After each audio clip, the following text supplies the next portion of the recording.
어제 뉴스타파가 이 파나마 페이퍼스라고 부르는 페이퍼 컴퍼니의 대기업 대표 등 명의로 된 그런 페이퍼 컴퍼니가 있었다, 이렇게 발표했는데요. 4월 초에 이 뉴스타파는 포스코가 수백억 원을 들여서 영국 소재 페이퍼 컴퍼니를 인수했다는 사실을 보도했는데요. 파나마 로펌 모색 폰세카가 유출한 자료에서 확인된 계약서, 세금 관련 서류 등을 통해서 이런 내용이 확인됐다고 합니다. 포스코가 인수한 법인이 영국 국세청에 신고한 서류에는 자산과 현금 흐름이 전혀 없었다는 내용과 함께 포스코 대표의 서명이 들어있었대요. 그래서 이 포스코에 관련된 의혹을 보면요, 2011년 포스코 건설과 포스코 엔지니어링이 지분 70%를 인수한 영국 법인 EPC는 자산이 전혀 없는 휴면 상태의 페이퍼 컴퍼니인데, 또 둘째, 이 600억이 넘는 돈을 들어서 인수한 EPC가 인수 4년 만에 두 번의 자산 감액을 걸쳐 현재 장부 가액이 제로인 사실상의 껍데기 회사가 됐다는 겁니다. 셋째, EPC를 공동 인수한 포스코 건설과 포스코 엔지니어링의 공시 내용이 모두 다른데 순손실의 경우에는 최대 200배 차이가 난다는 겁니다. 뉴스타파 보도 이후에 포스코는 적각 의혹을 부인했습니다. 포스코는 다음과 같이 해명했는데요. EPC는 지주회사로 각국의 현지 법인을 통해 사업을 수행하고 있다. 포스코 건설이 시공을 맡고 있는 브라질 CSP 공사도 EPC의 자회사인 현지 법인이 담당한다. EPC 지분 인수 계약은 공정한 계약이었고 공시자료에 차이가 나는 것은 단순한 업무착오다, 이렇게 이야기를 했습니다. 그런데 포스코 주장이 사실인가에 대해서 의문이 제기되었는데요. 포스코가 2011년 해외에 진출한다고 이렇게 인수한 법인 중에는 영국의 산토스 CMI 컨스트럭션이 있는데, 이것은 앞서 인수한 EPC 계열사인데요. 포스코 건설은 2011년 이 회사의 자산이 138억, 매출이 27억이라고 공시를 했는데, 뉴스타파는 이런 공시 내용과는 판이하게 다른 자료를 모색 폰세카 유출 자료에서 추가로 발견했다는 겁니다. 이 회사가 영국 국세청에 신고한 서류를 보면 서류상에 이 회사가 아무런 현금 흐름이 없는 휴면 법인, 페이퍼 컴퍼니라는 거죠. 이상한 공시는 지주회사라고 하는 EPC 에퀴티에서도 나타났는데, 포스코는 영국 기업 등록기관과 국세청에 ECP 에퀴티는 자산이 전혀 없다고 신고했지만은 우리나라에는 매년 자산 매출 등을 신고한 사실을 갖다가 확인을 했다고 합니다. 게다가 EPC의 지분을 50, 20%씩 각각 갖고 있는 포스코 건설하고 포스코 엔지니어링이요, 공시 내용도 달랐다는 겁니다. 2015년 포스코 건설은 감사 보고서에서 EPC 매출이 전혀 없다고 기재했는데, 같은 시기 포스코 엔지니어링은 1332억 원의 매출을 감사 보고서에 버젓이 기재해놨다는 겁니다. 같은 회사에 대해서 이 공시 자료가 달라도 이렇게 다를 수가 없죠. 그래서 이런 어떤 부분들을 보면 이 포스코 엔지니어링의 사업 보고서와 감사 보고서, 이런 부분들이 계속 이렇게 다른 내용들이 나오고 있고, 자산 매출 등이 총 4가지 법인 버전으로 다르게 기재되어 있는 것이 여러 군데서 드러났다는 겁니다. 즉 쉽게 이야기하면 해외 자회사를 만들어 놓고, 해외 법인을 만들어 놓고, 해외에서 벌어지는 공사나 이런 것 때문에 만들었다고 해놓고는 그것이 또 한두 개가 아니고 여러 개가 있습니다. 해외 회사가요, 법인이.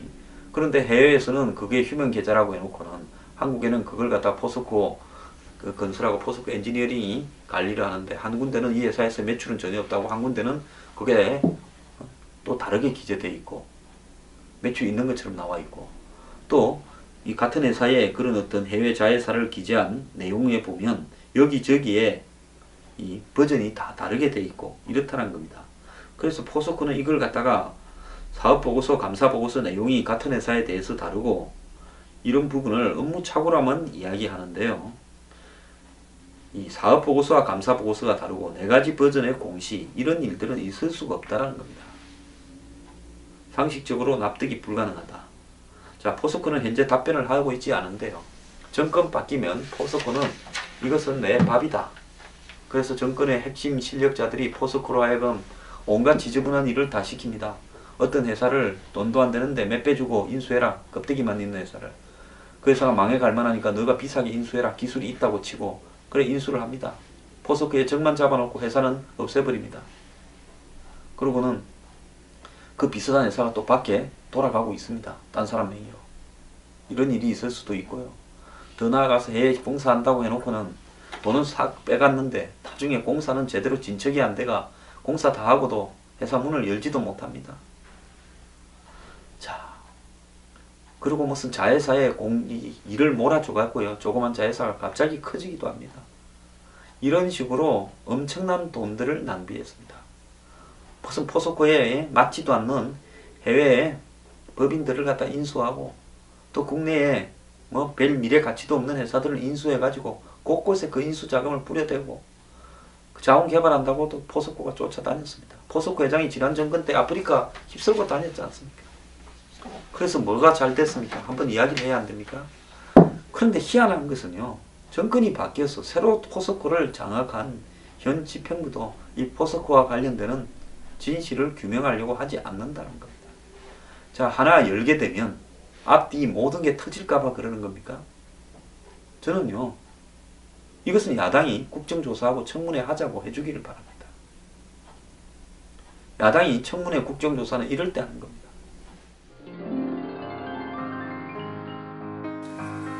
뉴스 브리핑은 인터넷 방송을 통하여 한국 사회의 변화와 개혁, 사회 정의, 부패 척결을 추구하기 위한 국민 운동으로서 하고 있습니다.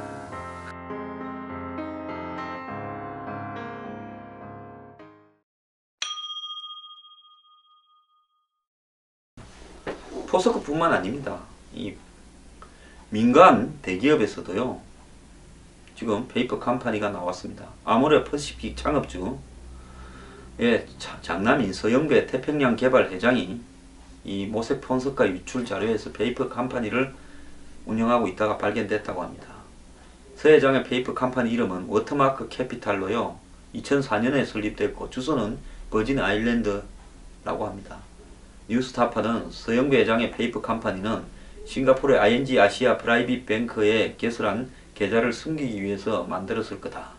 이렇게 보고 2013년부터 모색 폰세카에서 제공하는 차명 서비스를 이용했다. 즉 이 법률 로펌이 이 차명 서비스까지 해준 겁니다.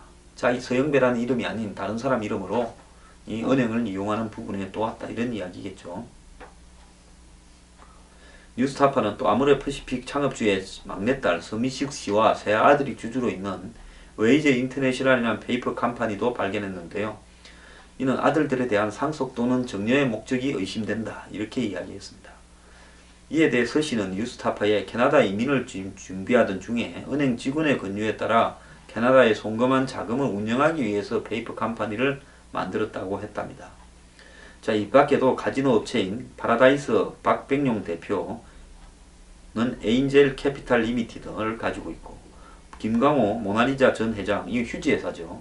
트랜스 인터컨티넨탈이라는 회사를 가지고 있고 전통 도자기 업체이자 전통주 화요의 제조사인 광주요 그룹 조태근 회장도 페이퍼 컴퍼니가 발견됐다 이럽니다.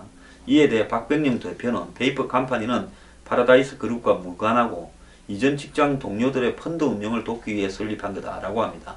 뭐 너무 펀드 운영을 갖다 저 먼 데까지 가서 페이퍼 컴퍼니를 만들어야 가능합니까? 왜 그런지 설명을 좀 자세히 해보시죠.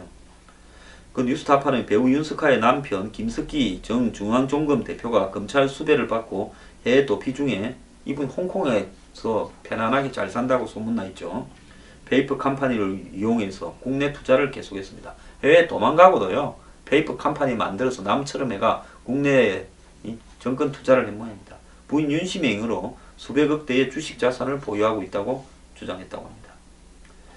자, 물론 페이퍼 컴퍼니 보유가 탈세는 아닌데요. 국세청 정말 수사 안 할 겁니까? 총선 끝나고 뭐 재개 수사한다면서요. 왜 이런 부분에 대해서 침묵하고 있습니까? 지금 파나마 페이퍼스와 관련해 가지고요. 이 사상 최대 규모로 어떤 이 역의 조세 해피억을 받고 있는 사람들의 행적이 나온 거 아닙니까? 여기에 35개국, 즉 OECD하고 역의 탈세 공조 협의체 가입 35개 회원국이 공동 대처를 하고 긴밀하게 공조를 하기로 했답니다. 그래서 이런 역의 탈세 정보를 공유하면서 이 부분에 대한 조사를 하기로 했다 이러는데요. 한국의 국세청도 여기에 들어가 있는데 국세청은 조세피처를 통한 투자가 정상적인 기업 경영의 일환인지 아니면 비정상적인 역외 탈세인지를 철저히 검증을 하겠다. 역외 탈세는 법과 원칙에 따라서 엄정하게 조사하겠다. 이렇게 이야기를 하고 있습니다. 근데 국세청은 지금 뭐 데이터 분석 작업 등에도 참가하고 있고 여기에 국제 공조에도 참가하고 있다. 이렇게 하는데요. 그럼에도 불구하고 지금 이 부분을 어떻게 처리하겠다라는 국세청의 공식적인 입장, 국세청장의 한 말이 좀 있어야 안 되겠습니까? 저는 청와대가요, 이 문제에 대해서 입장을 한번 밝혀야 된다고 보고 있습니다. 자, 총선 후에 재계 사정을 본격화하면서 탈세를 하는 부영 등에 대해서 이 기업들을 겨냥해서 검찰의 칼날이 가고 있다는데요. 해외에서 터진 왜 이런 파나마 페이퍼스 탈세 의혹에 대해서는 침묵하고 있습니까? 이 부분에 대해서 즉각 청와대와 국세청은 입장을 밝히기를 바랍니다.